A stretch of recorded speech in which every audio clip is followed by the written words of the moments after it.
Te dejo 3 sugerencias para que apliques si estás atravesando un problema o un conflicto puntual. La primera es identificar ese problema, reconocer que hay una situación que hay que enfrentar y no dejarlo pasar y hacer de cuenta que nada pasa, que nada ocurre, porque sabemos que difícilmente los problemas se resuelvan sin que uno haga nada, ¿sí? Entonces, el primer paso es identificarlo y reconocer esa situación.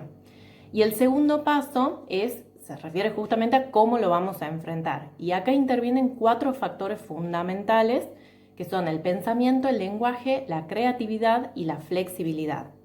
Pensamiento y lenguaje van de la mano, ¿sí? Entonces, lo crucial acá primero es tomar distancia de ese problema que estoy teniendo para poder observar las posibles soluciones que puedan llegar a aparecer.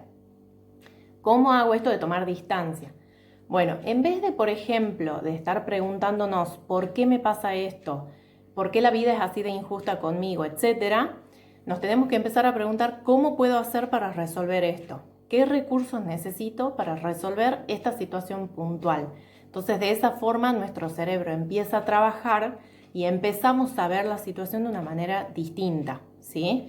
Empezamos a ver que no es todo tan negro como parecía, sino que pueden llegar a brillar algunas lucecitas de esperanza para resolver ese problema.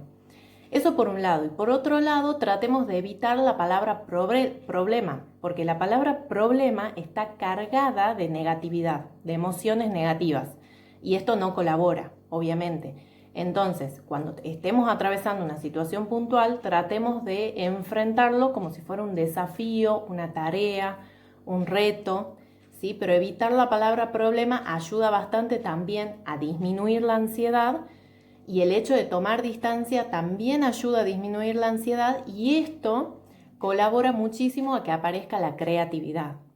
Esto que les decía, empiezan a aparecer posibles soluciones y decimos, bueno, no está todo perdido, hay algo que se puede hacer para resolver esto. Y ahí es donde empieza a aparecer la creatividad y tenemos que dejar que aparezca.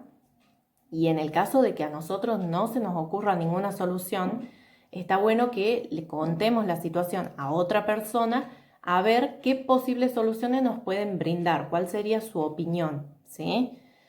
Y por último, lo que les había nombrado también es el tema de la flexibilidad, o sea, tener en cuenta que yo puedo probar una estrategia y que quizás no funcione, ¿sí? Pero bueno, o sea, tengo que seguir intentando probar cosas distintas hasta que se resuelva, ¿sí? Esto siempre es prueba y error, ¿sí? No solo, o sea, los problemas no siempre se van a resolver a la primera. Entonces también tenemos que tener cierta flexibilidad o cierto margen de error, para no frustrarnos en el primer intento que no se resuelve ese problema. Y la tercera sugerencia es tener fe. ¿A qué me refiero con esto? A tener confianza en que sos capaz de resolver esa situación. Les mando un abrazo, que estén muy bien.